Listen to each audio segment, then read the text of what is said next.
Lord God. We are here grateful for your blessings. We remember all the things that you have done for us, Lord Jesus. May you open our minds and our hearts as we sing the songs for you and as we hear your word this morning. May you bless all the families represented in this place, Lord God. Guide us, Lord Jesus. Guide us to feel your presence. Fill this place with your presence.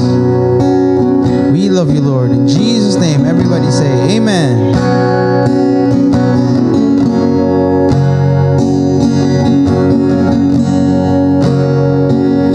This goes out to every outcast, to the just don't quite fit in. Every wrong way, runaway rebel, so ashamed of where you've been. This goes out to every searcher, trying to fill that empty space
Father, Lord God, this morning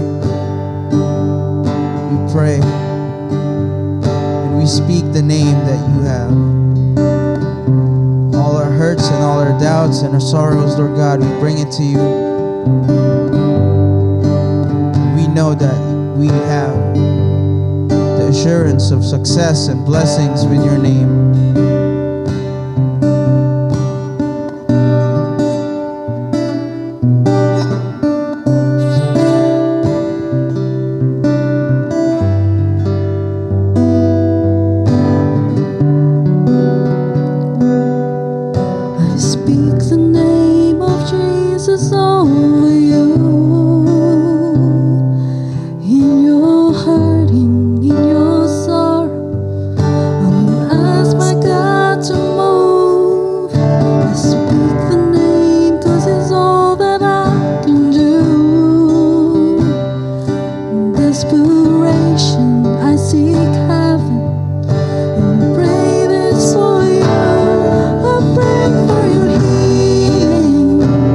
Circumstances will change. I pray that the fear inside will flee. In Jesus' name, I pray that a breakthrough will happen today. I pray miracles over your life. In Jesus' name, in Jesus' name. Speak the name, so I'll sing. The name of all authority, declaring blessings, every promise He's faithful to keep. I speak the name that can ever hold. He is greater, He is stronger, He is God.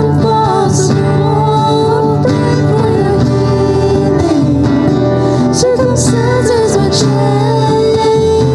I pray that the fear inside will flee. In Jesus' name, I pray that a breakthrough would happen today.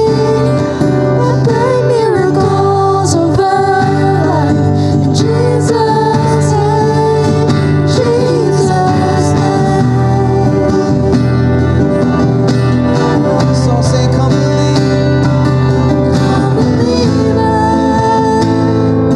come receive it. The power of the Spirit is now forever yours. Come believe it, come receive it. In the mighty name of Jesus, all things are possible. I pray for your healing. Circumstances will change. I pray that the fear inside will flee. In Jesus' name, I pray that a breakthrough would happen today.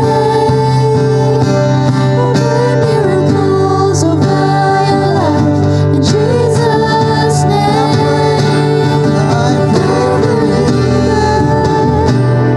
Circumstances will change. The power of the Spirit is now forever yours. Come believe it, come receive it. The mighty name of Jesus, all things are possible. Come believe it, come receive it. The power of the Spirit is now forever yours. Come believe it, come receive it. The mighty name of Jesus, all things are possible. Amen. Let's give a round of applause for Jesus.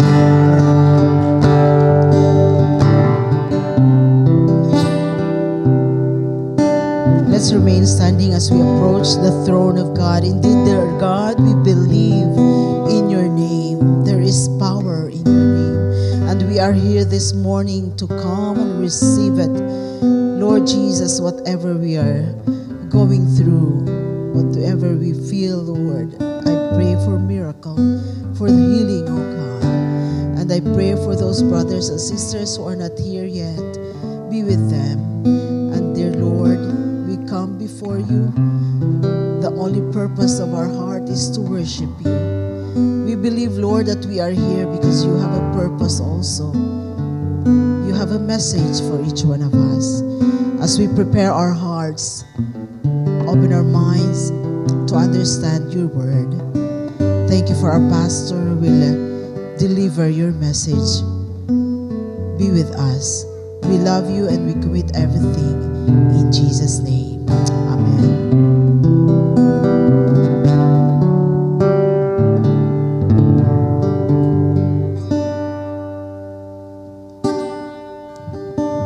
Praise the Lord. God is good. And all the time, amen. Hindi po yun naluluma. Kasi laging mabuti ang Diyos. Praise the Lord. We are so delighted this morning. Salamat sa Panginoon. Si Maymay at si Emma at si Jay ay kasama natin. Welcome. We miss you. Yes. At syempre, welcome uli. Welcome back kay Tita. Medyo absent ng ilang week. Tita Lucy, thank you very much. Sa December 17, wag po ninyong kakalimutan, atin pong ini-schedule yung ating Christmas celebration. And I hope you will plan early. Para po, kasi meron pong mga shows ang Masker, so we will do it a little bit earlier than schedule. Pero by the 17th, tapos na po yung schedule ng Masker, so we can do that. Another is, patuloy po tayong mag-pray kasi marami pong may sakit. Si Brother Art is currently sick. Si Sister Bing is currently sick. Kaya po patuloy natin silang ipag-pray. We are also thinking and planning for our sort of a winter retreat. Kaya bantayan po ninyo yun. It will be a great time. And of course, this month is a Thanksgiving month. At alam ko pong maraming pakapamilya ang dadalaw at uuwi o aalis din ng iba dahil sa magta-travel sila for the Thanksgiving season, for the holidays. And ipag-pray din natin yung family ni Jay sapagkat from New York, they will be moving to Japan. Wow! Lalapit sila sa Pilipinas. So we will pray that the Lord will continuously bless them. Last week, pinag-usapan natin yung the Lord is my refuge. Right? Yung ibig sabihin noon sa Tagalog hindi lamang yung kanlungan, kundi yun din yung tanggulan. So sa mga malalalim mag-Tagalog, maiintindihan niyo yun. Importante yung distinction sapagkat hindi lamang ito nagbibigay sa atin ng kapahingahan o ng rest, but it's also providing us a way of protecting ourselves. Ipinagtatanggol tayo ng Diyos. At alam natin that the reason why the Lord is inviting us to come into Him in His refuge because of the reality and potential of engaging the enemy. Alam natin yun. Hindi pwedeng kalimutan natin na mayroong darating na problema. Hindi naman tayo exempted doon. Kahit na Kristiyano tayo, meron tayong laging allowance na maaari na magka-problema tayo. Mayroong mga shocking experiences na po pwede nating maranasan. At ang requirement ng Diyos, ang requirement ng Lord sa atin ay hindi naman complicated. Ang kailangan lang ay magtiwala tayo sa Kanya. Trust Him. Kaya nga sabi nung the Lord is my refuge. I will dwell in the shelter of the Most High. I will rest in His shadow. the Lord God whom I trust. Ang kailangan lang magtitiwala tayo. So ngayong araw na to, ngayong second Sunday, we'll talk about another description on invitation of God so that we can experience God in a more practical way. God is my banner. Ano ibig sabihin ng practical way? Ganito po kasi yon. Sometimes we treat God as abstract thing. Yung abstract ganito. Tanungin mo kahit sinong tao at sasabihin niya sa iyo na naniniwala siyang may Diyos. Wala namang, konti lang naman yung magsasabi na, hindi ako naniniwala. Lalo na pagka Pilipino, especially sa kultura natin, the Filipino culture itself, yung ating kultura, parang kulturang makadiyos. Maliit na porsyento sa mga Pilipino ang hindi naniniwala sa Diyos. Halos, lahat ng tao naniniwala sa Diyos. Kahit na yung mga taong nagsisimba lang ng 2 beses sa buong buhay nila, o minsan 3. Halimbawa, nung bininyagan, nung kinasal, at nung namatay. Pero the fact that they are going to church even 3 times in their lifetime, naniniwala pa rin sila na may Diyos. Halimbawa, kasabihan ng mga Pilipino na pagka may problema, anong gagawin natin? Huwag kayong mag-alala, may awa ang Diyos. Kasi lagi naniniwala sa Diyos. Pero madalas doon, tawag natin abstract belief. Yung bang abstract, yung naniniwala tayo ang Diyos nandyan. Hindi ito yung practical experience ng Diyos. Yun yung importante. Kasi anybody can believe, abstract yon. Pero ang importante, hindi lang abstract, kailangan konkreto, kailangan meron kang experience sa Diyos. Paano yun? May experience mo ang Diyos kung you have a way of relating to God.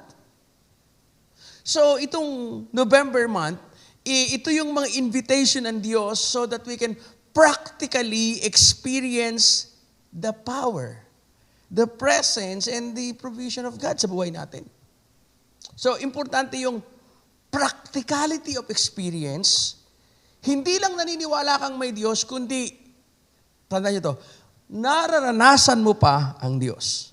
Magkaiba yung paniniwala lang at saka pagkaranas. So, yun yung invitation ng Diyos. So, last week, pinag-usapan natin yung, in order for us to experience God on a practical manner, kailangan nakakanlong tayo sa Kanya. We are supposed to be under His protection. Siya ang ating refuge. Today, let's talk about another invitation, another description on how we can relate with God practically. Yung, the Lord is our banner or my banner. Ano ba yung banner? Pag-uusapan natin yon. Basahin ko muna yung text. Psalms chapter 60 verse 4 and 5. Ito po yung kanta.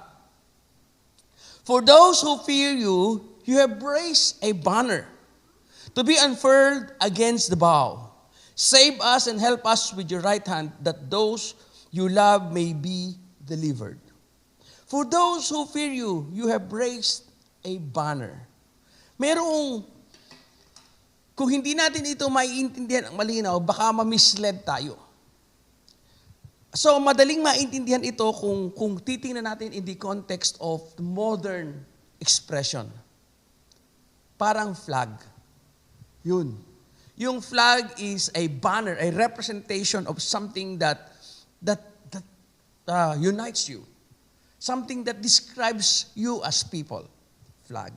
So, yung banner. Ngayon, nangyari ito kasi there was a point in the history, experience ng mga Israelites, noong sila ay nagta-travel from Egypt going to the Promised Land, nagkaroon sila ng kalaban. Exodus chapter 17, ganito po yun nangyari. Babasahin ko sa inyo. The Amalekites came and attacked the Israelites at Rephidim. Moses said to Joshua, choose some of our men and go out to fight the Amalekites. Tomorrow, I will stand on top of the hill with a staff of God in my hands. Maraming kalaban. Dayo po kasi sila dun sa remember, sila ay mga transient people. Wala silang permanente. Nakatira lang sila sa tent. Kasi nasa journey sila, millions of people, more than 4 million. Imaginin mo yung ganun kalami. Kasama yung kanilang mga baka, mga lahat na. So, pagdating nila roon sa wilderness, doon sa ilang, sa disyerto, aawahin sila noong mga Amalekites. Kasi natatakot sila eh. Dahil napakalaki nilang grupo. So natatakot yung mga Amalekites na baka mamaya-maya, doon sila tumira, and they cannot be sustained. So, ang ginawa ng mga kalaban, papatayin silang lahat. So there was a war. So sabi ni Moses, choose men, and I will go up on the top of the mountain with the staff of God in my hands. So Joshua fought the Amalekites as Moses ordered. Aaron and Hur went on top of the hill. Ito po yung nangyari. As long as Moses held up his hands, the Israelites were winning. But whenever he lowered his hands, the Amalekites were winning. So yung winning or losing is now dependent upon kung nakataas ang kamay ni Moses o at may tungkod o hindi. When Moses' hands grew tired, they took a stone and put under him and sat on it. Aaron and Hur held his hands, one on one side and one on the other, that his hands remained steadily till sunset. So Joshua overcame the Amalekite with the army and sword. Then the Lord said to Moses, write this on a scroll on something to be remembered. Make sure that Joshua hears it because it will completely blot out the name of Amalek from under heaven. So, naging parang, alam natin to, gagamitin ko yung salitang Pilipino, parang agimat. Pagka nakataas yung kamay ni Moses at saka nakataas yung tungkod, nananalo sila. Napapagod. So, binababa niya yung kamay. Pag binaba yung kamay, natatalo sila. So, ang ginawa, pinaupo si Moses sa malaking bato, tapos hinawakan yung kamay, kaya sila nanalo. Ito yon. Then, I will read to you ano ang nangyari. Then, sa verse 15. Yan na. Moses built an altar and called it, "The Lord is my banner," he said, because the hands were lifted up against the throne of the Lord. The Lord will be at war against the Amalekites from generation to generation. So yung kamay is, sabi ni Moses, ito na ngayon yung the Lord is my banner. Yahweh Nisi. So mula noon, every time na meron silang gera o every time na sila magta-travel, they need to be identified with a banner. May flag. Doon yung nagsimula. Naging part na ng system ng gera o system ng existence ng group. Laging merong identity. So ngayong umagang ito, aaralin natin ang ibig sabihin nito. At paano natin ito papakinabangan? Kung i-claim mo sa buhay mo, if you will claim in your life that the Lord is your banner, what benefit will it bring to you? Anong pakinabang mo dito? Anong may tutulong sa'yo? Kasi kung hindi naman makakatulong sa'yo, it doesn't matter at all. Right? Magiging abstract lang ito at parang naniniwala ka lang may Diyos. Pero kung yung paniniwala mo hindi nakakatulong sa araw-araw mo na buhay, it doesn't matter. So importante yung practicality nito, yung experience nito. Ngayon kung sasabihin mo, the Lord is my banner, anong ibig sabihin? And that's the lesson for this morning. Number 1, tandaan po natin, the banner proclaims our identity. Gusto kong, balik tayo doon sa picture muna. Yan. Medyo malabo yung... Para maintindihan nyo mabuti, siguro makatutulong. Sino sa inyo ang nanonood o nakapanood o nanonood uli ng Game of Thrones? Alam niyo yun, di ba? Ang Game of Thrones. O kung hindi naman nyo napanood yun, siguro yung The White Knight. Sikat yun. Or Excalibur. Yung mga classic medieval films. Kung papansin niyo, yung aking paborito na napanood ko na siguro more than 20 times, Braveheart. Papanoorin ko ulit yun pag nakakita ulit ako nun. Di ba? Kung papansinin niyo, every time that they will line up, hindi lang sila nagla-line up as lagi silang may dala-dala. Ang kailangan nila sa giyera, espada at panlaban. Pero lagi may kasamang banner. Bakit? Hindi naman yun nakakapatay ng kalaban, hindi naman yung ginagamit sa giyera. Pero papansinin niyo, napakarami. At hindi lang iisa, napakadami. Meron isang malaking banner, at mayroong maliliit na banner na dala-dala ng mga sundalo. Anong ibig sabihin? So, importanteng concept yun. Kasi, yung banner signifies or it identifies the group of people. Yun yung identity nila. Yung banner ay nagpapakita o nagtuturo, nagsasabi ng identity. Alam ko namang alam nyo to. Pag nalaman ninyo, nakita ninyo yung Philippine flag, right? Alam natin ang identity noon para sa mga Pilipino. At importante ito sapagkat pagka kayo nanumpa bilang American citizen, halimbawa, kung doon sa mga American citizen, di ba ang sinusumpa ninyo allegiance to the flag and the nation it represents? Diba? Yung sinusumpaan hindi lamang yung bansa. Ang representation noong sinusumpaan ay yung banner, yung flag. Kaya nga veteran celebrations. Kaya nga namamatay, nagbibigay, nagsasacrifice ng buhay ang mga sundalo. Si Jay, yung mga kagaya ni Jay na nagsaserve. Thank you for your service, Jay. Para lang doon sa banner na yun. Because hindi lamang kasi yun piece of cloth. Hindi lamang kasi yun piece of drawing. Hindi lang aksidenteng nalagay yung mga stars, yung mga lines. No. It was the description of a group of people who embraces same identity. Banner, flag. Kaya nga sa war, balik tayo doon sa picture, meron silang mga banner kasi that describes and identifies who they are. Kasi, pag sinabi nating, the Lord is my banner, ang ibig sabihin, we are identifying ourselves to God. Amen?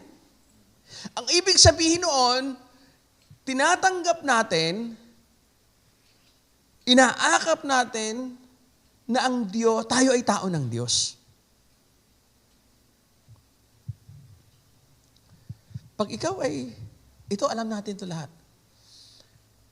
Pag nanumpa ka doon sa flag ng Amerika, American citizen ka, ano nga yun? I pledge allegiance, again?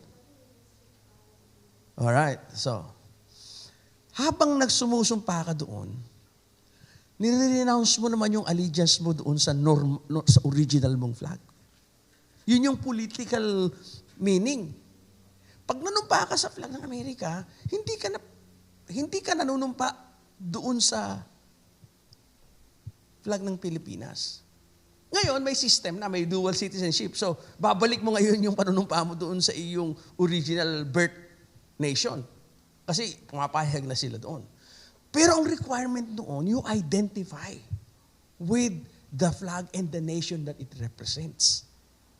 Ngayon, kung tayo sinasabi natin, the Lord is my banner, well, we automatically by that identify with God because we are people of God and we are God's children.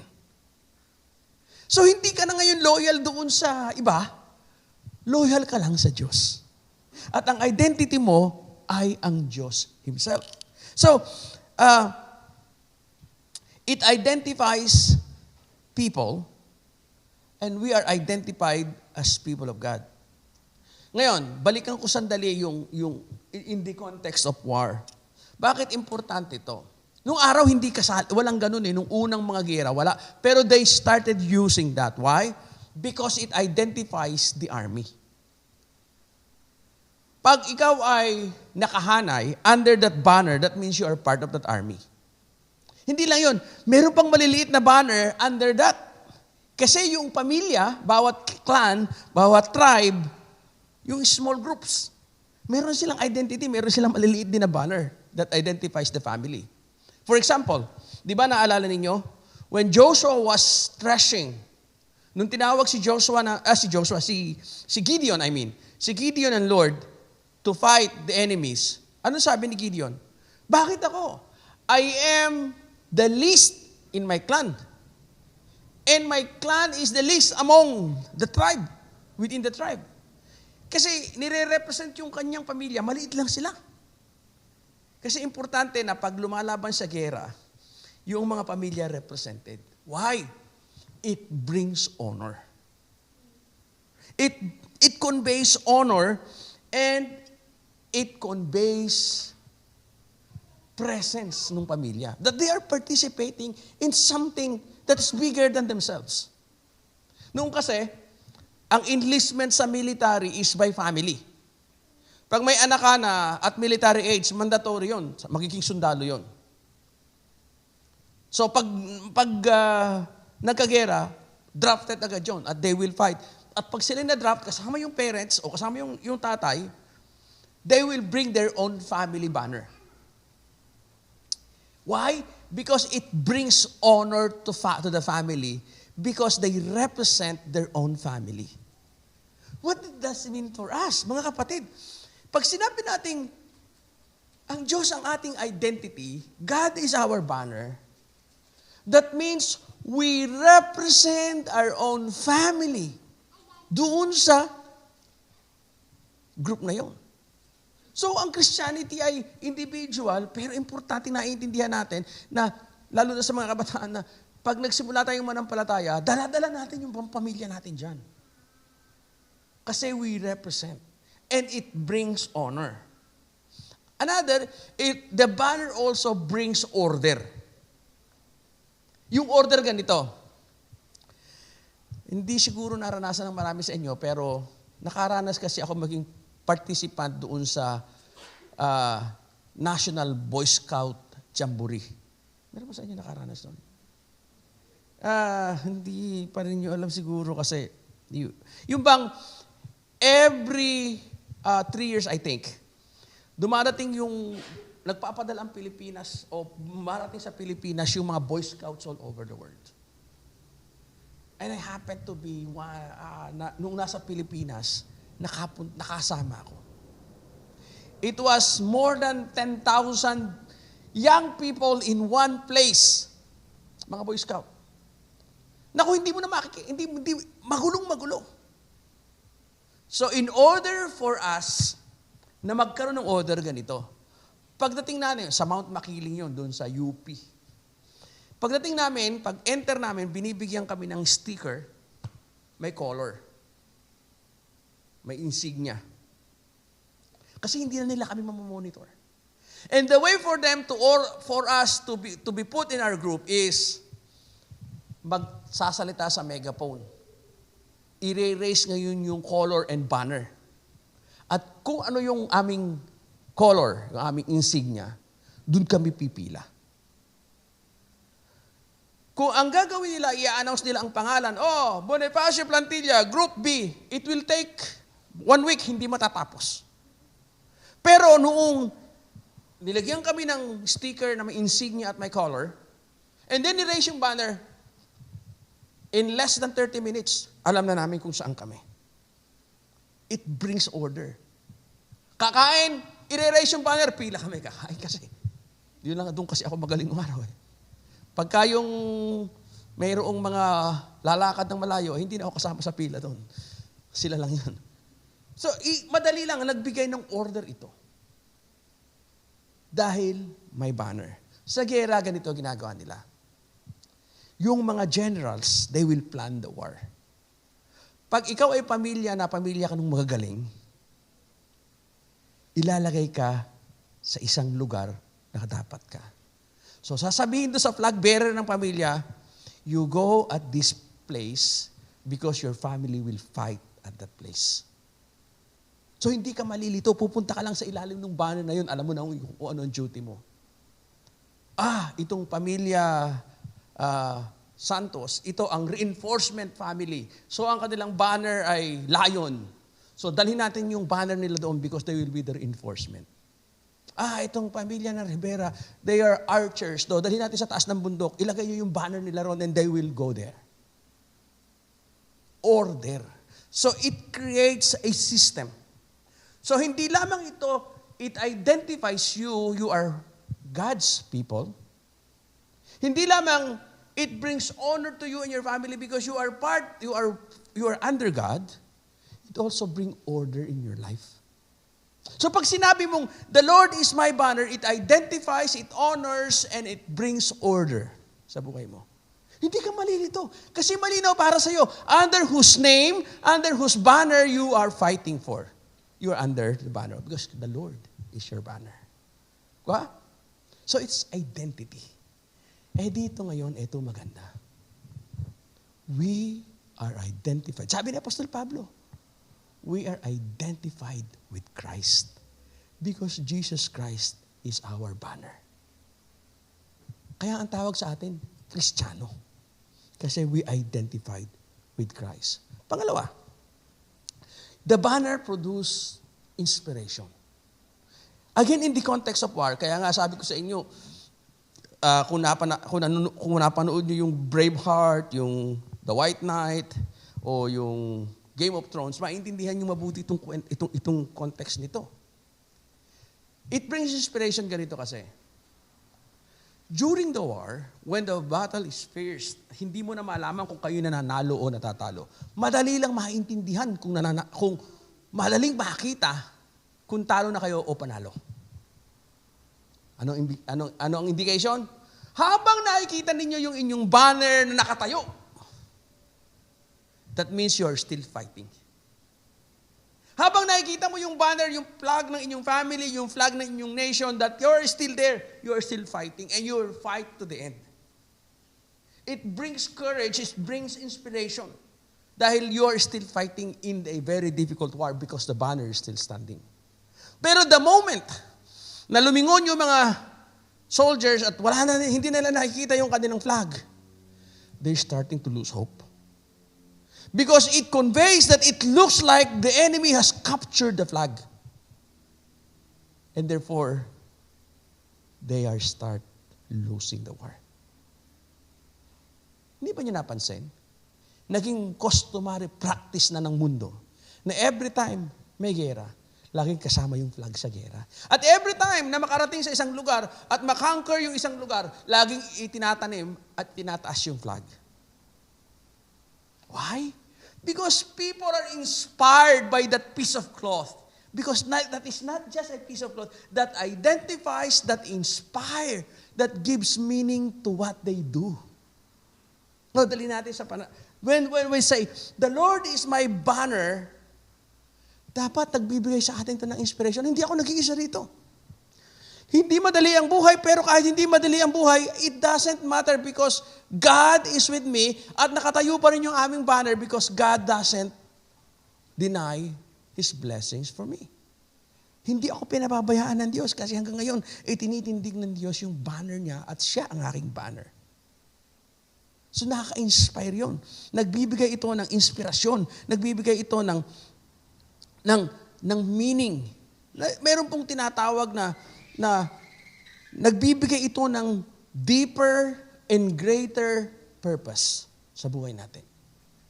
When we proclaim, when we say, the Lord is my banner, that means you're a person who is very purposeful. Hindi ka lang nabubuhay para lang mabuhay. Hindi ka lang kumakain para lang kumain. You have a deeper and greater purpose in life. Kasi you're standing under that banner of God. Meron kang direksyon.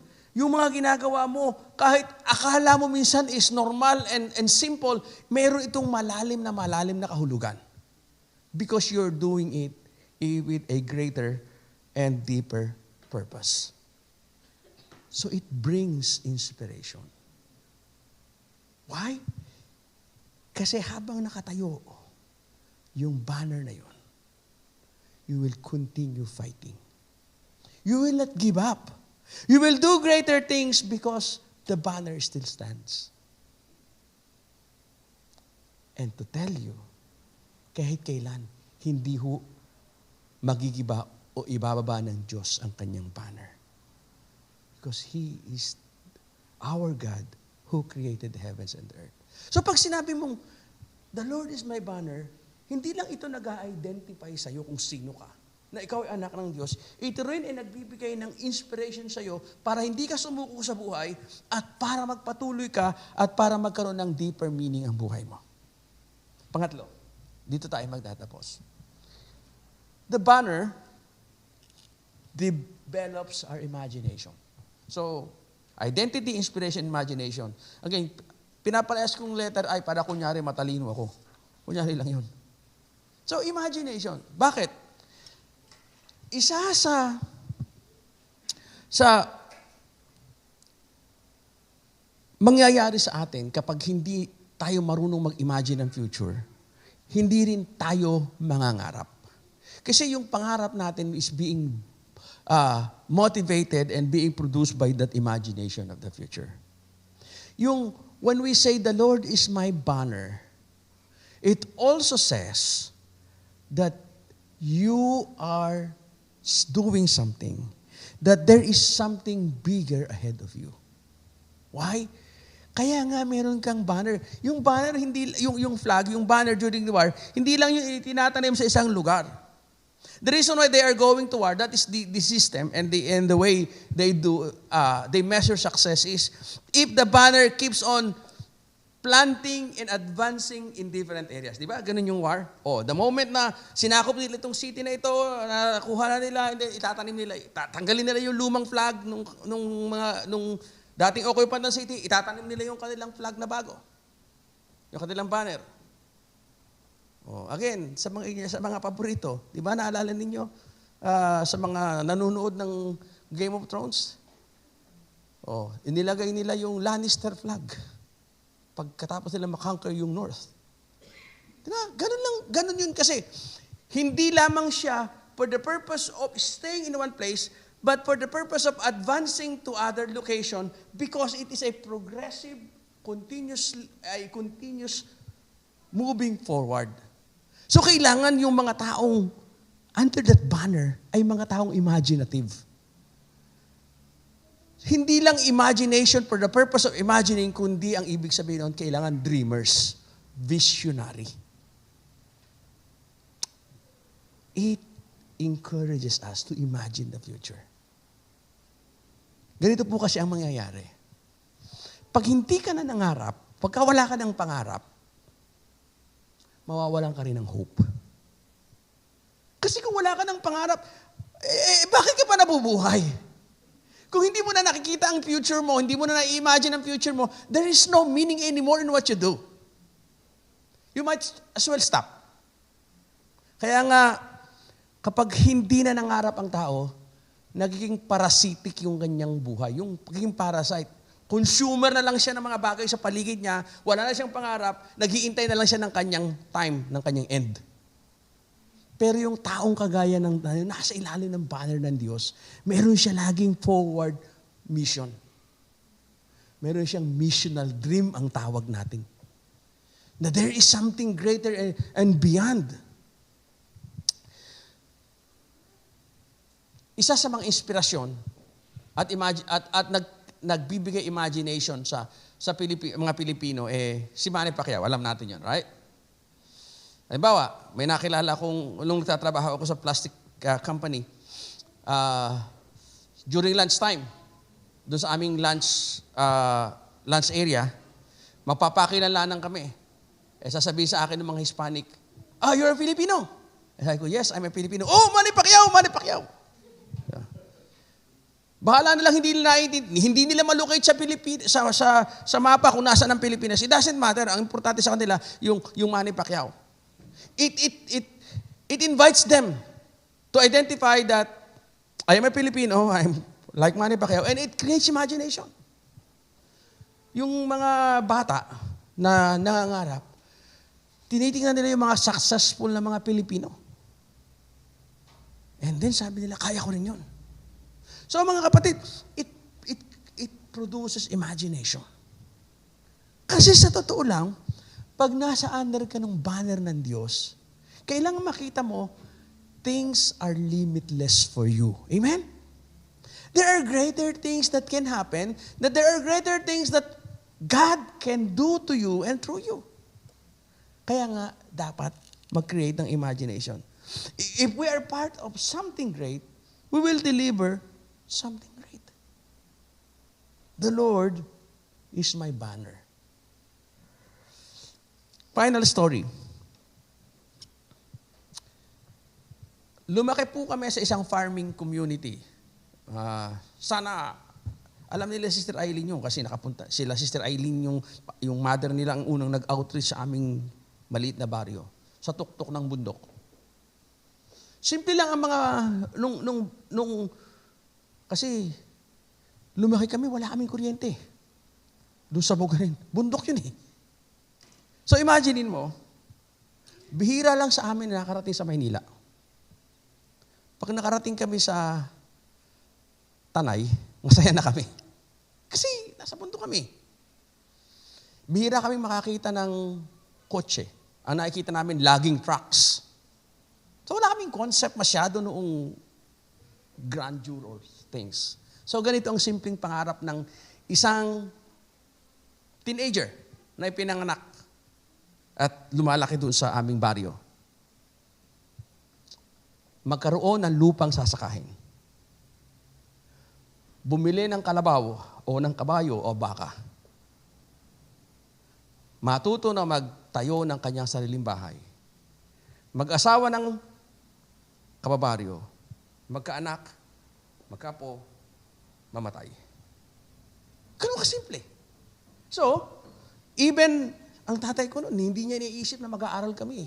Kaya ang unang itinuro sa amin is how to farm, how to do the trade. Nag-uumpisa kaming maging binata, kailangan naming nagpupunta ng sarili naming kalabaw, ng sariling kabayo, may mga baka kaming kanya-kanya. Because that's the way of life. And then dumating yung mga Kristiyano, galing Antipolo. And then they started building the church. At nagkaroon kami ng pastor na abogado. And then nagsimula siya magturo ng Sunday school at ang laging tinuturo sa amin is to dream. Because there is a greater future ahead. Every time retired judge kasi yung aming pastor, every time na kami kakausapin, mag-aral kayo. Nag-aral nga kami. And then it influences us. And siyempre, develop yung area. Ngayon, hindi na simpleng makabili ng baka at kalabaw. Hindi na simpleng makapag-asawa, magkaanak, mag-apo at mamatay. Bawat bata nangangarap na mag-aral, magnegosyo, makatapos ng pag-aaral at maging maunlad ang buhay. Bakit? Kasi nakakita ng inspiration, nakakita ng pattern, natutong mangarap, natutong mag-imagine.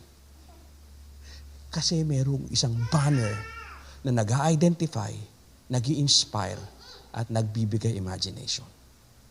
So anong practicality nito? Ganito po yung mga kapatid. Dahil ikaw ay anak ng Diyos, you claim that the Lord is your banner.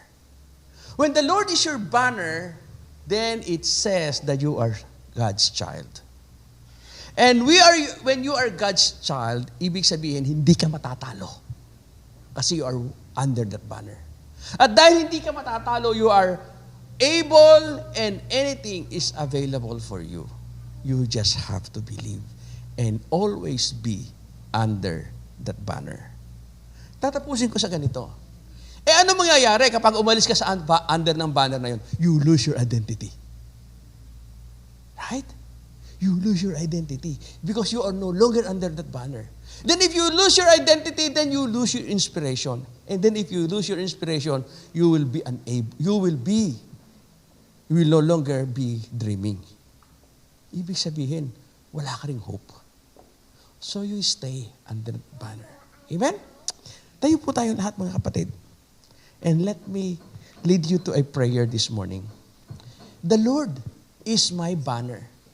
Hindi ho tayo matatalo. We will be at war, of course. Because war is battle are part of life. But remember, you will never be and you will never be lose. Because God is your banner. Tayo po'y manalangin. Aming Ama at aming Diyos, we thank you for this time of inspiration that you have given us. Thank you for your word. Noon pong si Moses ay tumayo sa ibabaw ng bato o ng bundok at itaas ang kanyang kamay. And that serves as the banner of your people.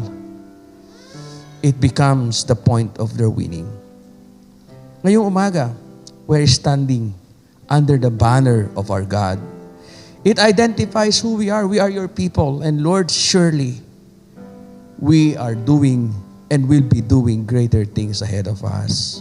We can dream greater dreams, deeper dreams, so that hope, and we can hope for things beyond.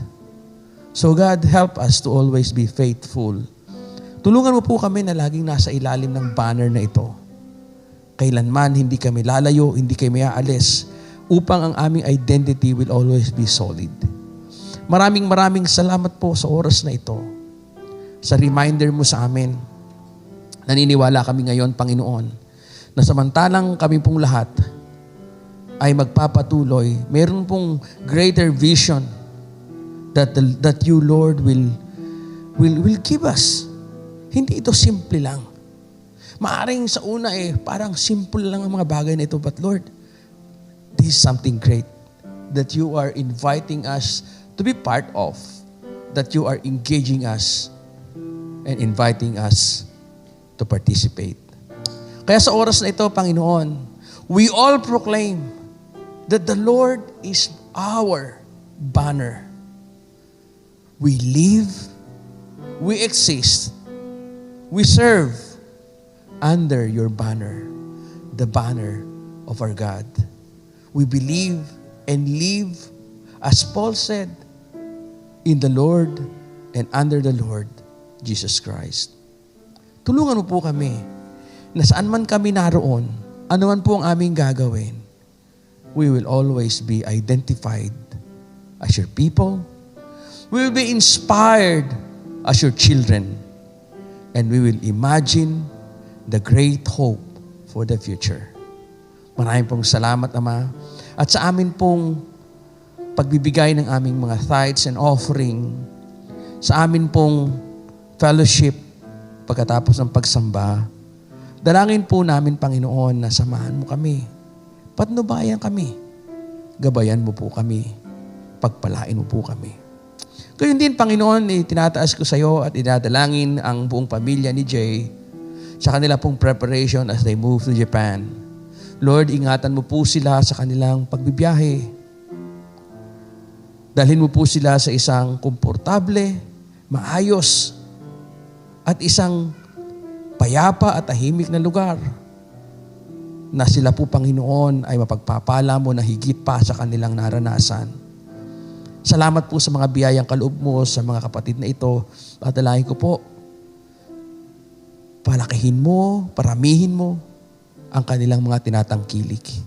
Buklurin mo po sila ng iyong pag-ibig at gabayan mo po sila sa araw-araw.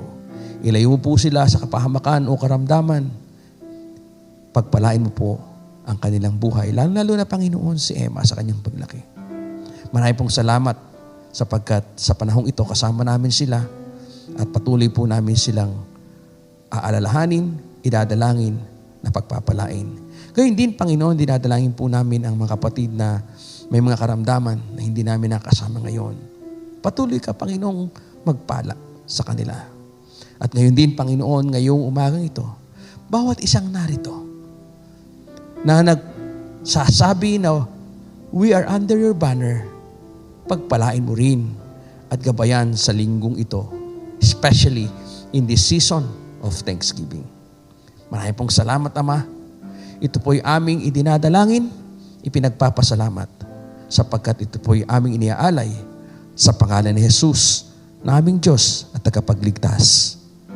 Amen. Amen. Magandang umaga po. Tapusin po natin sa pagbibigay ng ating mga tithes and offering. Andun po yung offering basket. So just feel free to drop your offering. Magandang umaga po. Pagpalain kayo ng ating Panginoon.